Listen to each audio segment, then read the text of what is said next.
manusia tidak ada masalahnya. Ayo, ada orang pak, sudah 2 anaknya kasihan, tidak punya rumah. Ada orang belum menikah sudah punya rumah. Apa masalahnya? Tidak ada anaknya. Ada orang punya rumah, punya anak. Apa masalahnya? Suaminya selingkuh. Setia suami istri, ada anak, ada rumah. Apa masalahnya? Mertuanya suka intervensi. Mana ada orang manusia yang tidak ada masalahnya?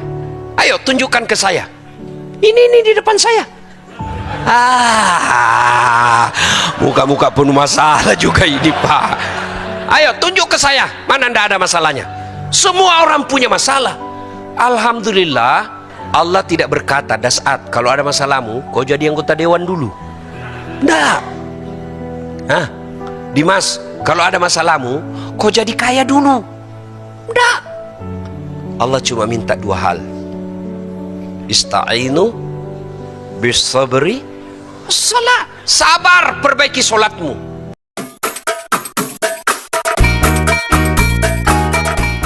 Bu ibu, mau tahu ndak apa yang paling tidak disenangi setan? Mau ibu? Kalau ibu dengar ceramah,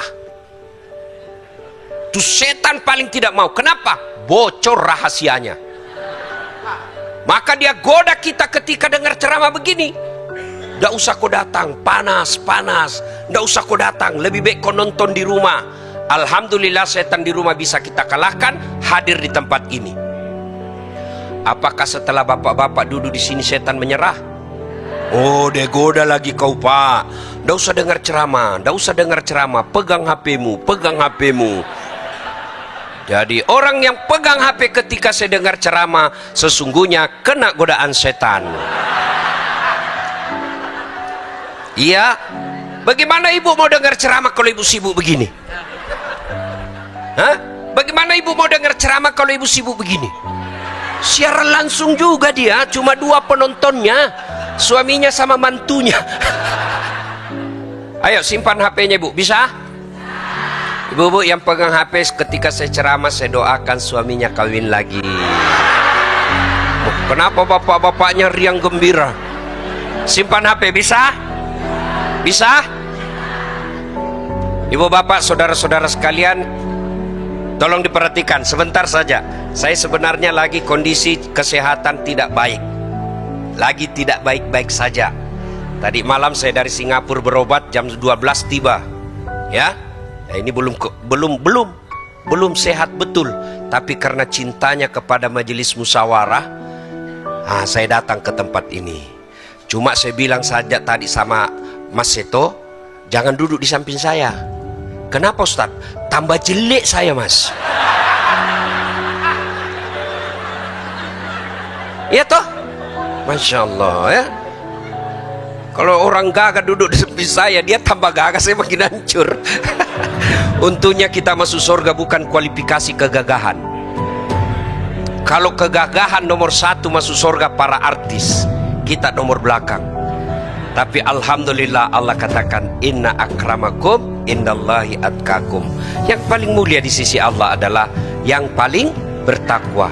Ada kulit hitam, wajahnya budak, tapi dimuliakan oleh Allah. Siapa? Bilal bin Rabah. Ada orang tinggi jabatan, cakep, masya Allah, cakep betul, kekuasaan bagus, namanya Fir'aun. Iya, Fir'aun itu pak, tidak ada yang berani lihat wajahnya. Tapi karena dia sombong, Allah laknat dia. Apa laknat Allah? Haram masuk surga. Kalau kita masih 50-50. Ada harapan masuk surga, ada harapan masuk neraka pak. Fir'aun sudah diponis haram masuk surga. Disebut dalam Quran, haram. Padahal dia gagah, elektabilitasnya paling tinggi pak. Tapi karena tidak punya iman, Allah hinakan Fir'aun. Mana buktinya? Sampai detik ini tidak ada satupun manusia mau kasih nama anaknya Fir'aun. Jangankan kasih nama, dituduh aja Fir'aun marah pak. Iya kan? Sebaliknya ada manusia hina di hadapan manusia, namanya budak. Budak itu beda dengan pembantu. Kalau pembantu dia digaji tiap bulan dan dia bisa pilih tuan yang mana dia senang.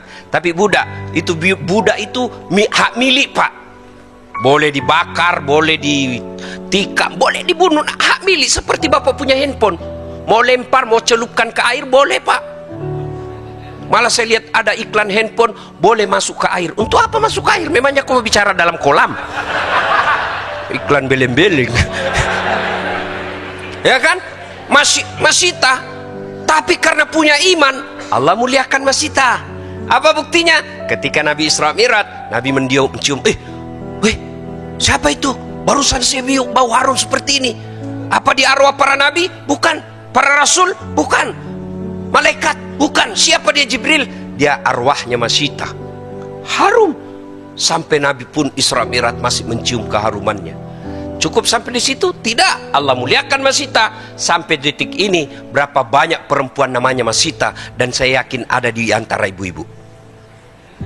Nah, supaya kita menjadi orang yang jauh dari Fir'aun, masuk golongan Masita, kita hadir di pengajian ini. Tapi setan dia goda kamu. Tidak usah dengar ceramah, pegang HP-mu. Kau sudah tahu apa yang dia sampaikan itu. Ngapain kau ngaji kalau begitu? Dari kau lahir belajar A, ba, ta, sampai sekarang itu juga itu kau baca. Kalau kau bilang sudah kau tahu ceramahnya, kenapa mesti diulang-ulang? Itu karena setan selalu menggoda kita. Maka simpan dulu HP-nya, dengar dulu ceramah. Ya. Nah, suatu kali Nabi di Madinah sangat panas.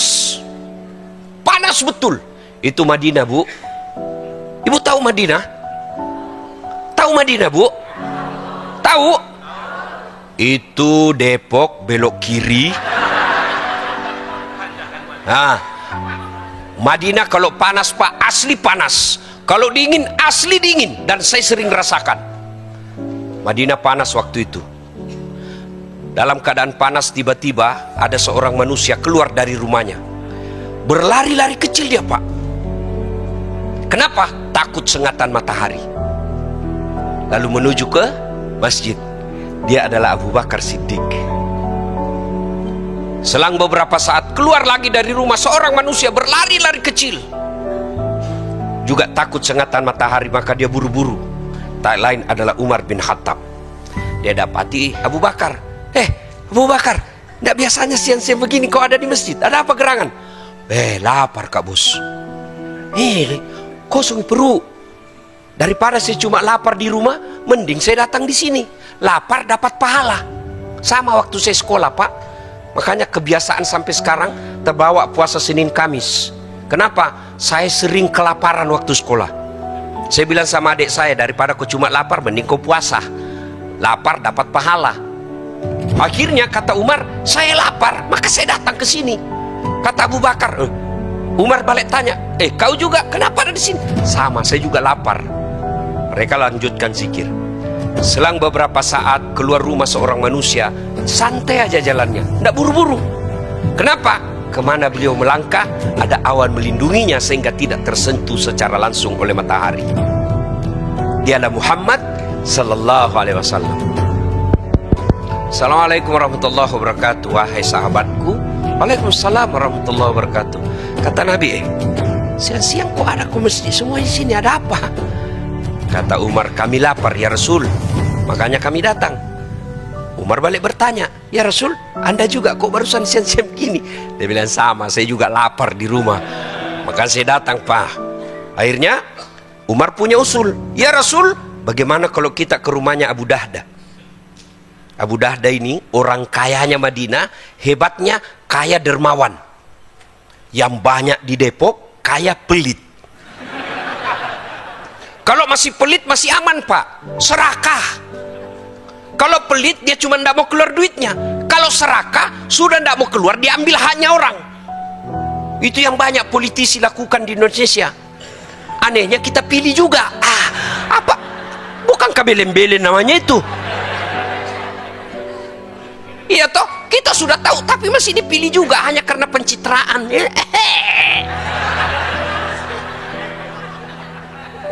Iya.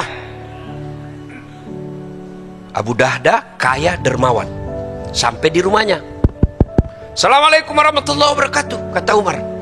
Assalamualaikum warahmatullahi wabarakatuh ya sahibul bait.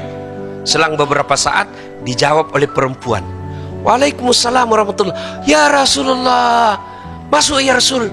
Kata Nabi, tunggu dulu, mana suamimu? baru saja ke pasar, sebentar lagi datang. Oh begini, tidak boleh kami masuk tanpa izin suamimu. Nih dengar ibu-ibu, Hoi, dengar, tidak boleh memasukkan laki-laki tanpa izin suami. Ini Nabi. Bagaimana kalau sepupu satu kali tidak boleh, sepupu dua kali tidak boleh, apalagi sepupu lain kali. Tapi yang banyak sekarang baru suaminya pergi ditelepon teman SMA-nya, cepat kau datang, suamiku sudah pergi, cepat-cepat. Saya diprotes ibu-ibu, lebih banyak laki-laki selingkuh dari perempuan. Siapa bilang? Ayo, sama jumlahnya. Kenapa? Ibu-ibu pasti selingkuh juga sama laki-laki. Bapak-bapak pasti laki-laki selingkuh sama perempuan. Tidak mungkin dia selingkuh sama laki-laki juga. Iya Pak, berarti jumlahnya sama. Maka Nabi katakan, kita tunggu suamimu. Dengar Bu, tidak boleh memasukkan laki-laki lain tanpa izin suami. Datang keluarganya dari Sulawesi, Bang, ini ada adekmu nih. Gimana? Kalau suami katakan, suruh tunggu di ruang tamu, suruh tunggu di teras, tidak boleh kasih masuk ibu. Haram. Nah, datanglah. Suaminya selang beberapa saat, datang. Assalamualaikum warahmatullahi wabarakatuh. Oh, senang betul. Berkah, berkah, berkah. Hai, begini orang Islam. Didatangi ulama, senang. Ibu-ibu didatangi ulama, senang dak? Datang pengurus masjid bawa map, senang dak? Datang lagi. Aduh. Datang lagi. Sudahlah, saya tahu semua sifat sampean. Kalau pejabat mau datang rumahnya, diganti gorden, makan spesial, diganti karpetnya, dibersihkan. Sekali penghafal Quran dia butuhkan, kau jemput, kau kirimi Grab, suruh jemput Pak Imam. Grabnya motor tua, tidak ada lagi sadelnya satu, terpaksa tergantung kakinya Pak Imam di belakang. Hujan, musim hujan, pakai mantel berdua. Kata Pak Imam, masih lama dek, lagi 2 tikungan Pak Ustadz. Air dari atas, air dari bawah. 1 jam dia salawatan di rumahmu supaya berkah. Dia doakan, dia tinggalkan warungnya, dia tinggalkan pekerjaannya untuk menghormati jemputanmu. Sallallahu ala Muhammad sallallahu alaihi wasallam. 1 jam tidak pakai kipas sampai ketek semua basah. Begitu mau pulang, kau kasih duit, kasih, tapi kau kucat-kucat. Ini Pak Ustadz, 50.000. Kata suaminya, 1 jam kau didoakan itu, masa cuma 50 kau kasih? Apa kata istrinya? Ya sudahlah bang, tambah di situ 2 sisir pisang. Bagaimana anakmu mau jadi pendakwa kalau dilihat kau menghormati ulamamu seperti itu? Ini Abu Dahdah senang betul. Ya Rasulullah, terima kasih kau datang ke rumah kami. Kenapa ya Rasul? Kata Umar, lapar kami bos. Jangan juga kau cari di buku bos, tidak ada kata bos di buku ini gaya dasar latih supaya enak. Lapar kami nih, adakah bisa dimakan? Tenang ya Rasul, duduk manislah ya Rasul di sini. Abu Dahdah ke kebunnya, dia ambil pohon kurma Pak, dia bawa dengan pohonnya. Bingung Nabi, ya Rasul, Abu Dahdah kita cuma makan buahnya. Ya Rasul, kalau buahnya saya bawa, saya tidak tahu mana yang Anda senang. Kalau saya bawa dengan pohonnya, silakan pilih. Begitu cintanya kepada Rasul. Cukup sampai di situ? Tidak. Beliau potong kambing yang paling bagus. Tidak seperti ibu-ibu ngasih orang, nak, ada kue di situ dalam kulkas, bawakan Ustadz Dasat daripada basi. La haula wala quwata illa billah. Nanti basi baru dia ingat ustadznya. Yang lebih parah lagi, konsultasi malam-malam, telepon jam 12, jam 12. Ustadz belum tidur. Kalau saya sudah tidur saya tidak jawab ini anumu. Ada apa? Cek nomor aja Ustadz. Astagfirullah. Ya sudah. Lalu Abu Dahdah menyembelih binatang yang paling pagi. Sebagian dagingnya disate, dibakar, dipersembahkan kepada Nabi. Nabi menyantapnya dan berkata, Abu Dahdah, tolong bawakan anakku Fatimah. Sudah lama kasihan anak saya tidak makan enak seperti ini. Bawakan anak saya. Ini bapak-bapak ingat nih, kalau makan enak di luar, jangan kau lupa bini dan anakmu. Nabi Masya Allah, dia ingat istrinya pak.